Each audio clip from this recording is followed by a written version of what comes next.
Mag-ride tayo today sa silang Sa tinaguriang Cardiac at Tupac. Sa pagkakaalam namin, hindi ito ang pangalan ng lugar. Bakit kaya? Alamin natin.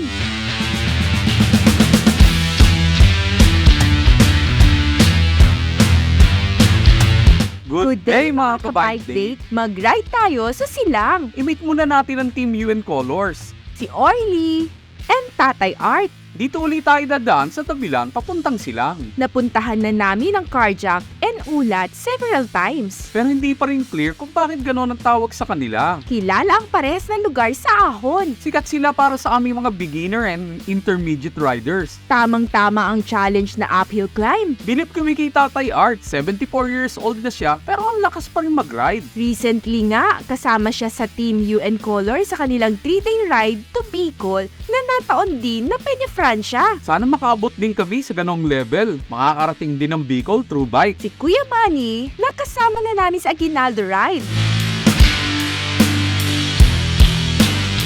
Pahinga lang po muna saglit. Parang nagiging rest area na dito sa tent ni Malorca. Let's go! Ride off na uli! Papasok tayo sa Tibig. Dito po kasi ang daanan doon sa dalawang lugar na tinutukoy namin. Tapos na yung pag-repair ng kalsada. Everything is smooth na. Tapos na kasi yung Calax from Silang East to West exit. Kaya inayos na nila lahat.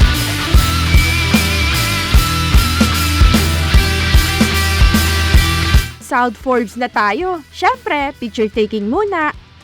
Si Ate Rosana, nakasama na rin namin sa Aguinaldo Ride. Pababa na tayo ng Cardiac Hills. Ito ay ang 1.5 km stretch na may 17% gradient. Matarik ang ahon na ito. Ang kwento dito ay may mga nag-uphill ride na hindi prepared. Bago pa makarating sa tuktok, inatake sa puso. Ayan na cardiac arrest. Marami ring ibang ganoon na nangyari kaya nabansagang Cardiac Hill ang lugar na ito. Si Victoria Gutierrez, first time namin nakasama at kakilala ni Manny at Rosana. Nasa Laguna Park na po tayo. Daan po tayo ng Nubali, papuntang Sitio Kawat, papalik na silang.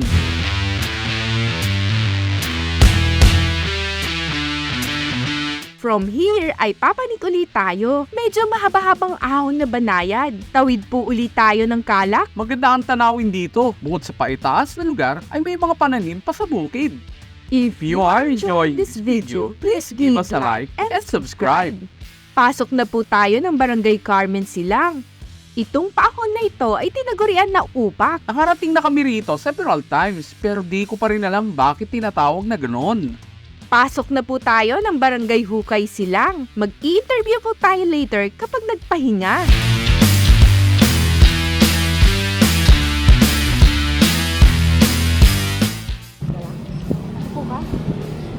Nay, konting tanong lang ho.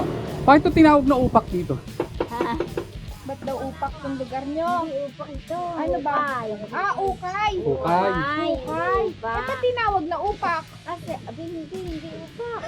Hindi naman pala ito upak eh. Bakit kayo? Ay, lagi namin sinasabi upak, upak. Ukay pala. Upak yung uta. Mga pinangalan lang ng mga nagbibisikleta. Ukay daw ito kasi may nang... Kuya, tanong mo lang. Bakit tinawag na upak dito? Yun ang Ito tinanong to ko. si Yun ang tinanong ko yun sa mga Tatay tiga Art. rito. Hindi raw talaga upak ito. Yung mga siklista lang ang tumawag ng upak. Bakit naging Baka upak? dahil ano, mahirap sa ahon, parang Hindi, ganito. Yung narinig ko lang ang sabi kasi dyan, kaya upak ng upak sa kakapidal dahil puro ahon. Upak na, upak. Ibig sabihin, Yun ang call nila. yung salitang upak kasi ano yun eh, arya. Barangay Hukay ito. Barangay Hukay. Yung upak salitang arya yun eh, arya, parang sige ba? Upaka mo, di ba? Parang apak, kapagod nasabi upak.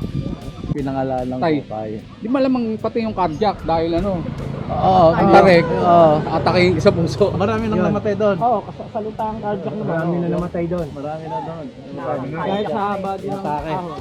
As explained earlier, marahil ay galing yung upak term na tipo ng pagpadyak. Kasi nga naman, 4.5 kilometer ang layo ng paahon. Hindi naman siya matarik pero ramdam sa tuhod at hita ang pagod at hirap ng pagpadyak. Marahil, galing sa isang kwento na naisalin-salin, actually Carmen at Hukay ang pangalan ng mga barangay. Malamang ganun din na nangyari sa pangalan ng lugar nyo. Kain muna tayo sa pansitan. Medyo bumagal na ang padyak, nabusog. Lately, nakakasama kami sa group rides. Masaya rin yung ganitong activity dahil sa bonding ng magkakaparehas na hilig. Nawawala ang socio-economic disparities. Nagiging pantay-pantay lang kasi common lang ang gusto, kundi ang mag-bike. We feel safe din kasi group ride. Also, hindi ka kakaba-kaba dahil alam mo may mga support sa iyo. Marami ka ring matututunan coming from experiences ng mga kasama. At ang pinakamasarap ay yung parehas yung ma-achieve yung goal or destination. Sharing laughter and joke na maganda sa pakiramdam.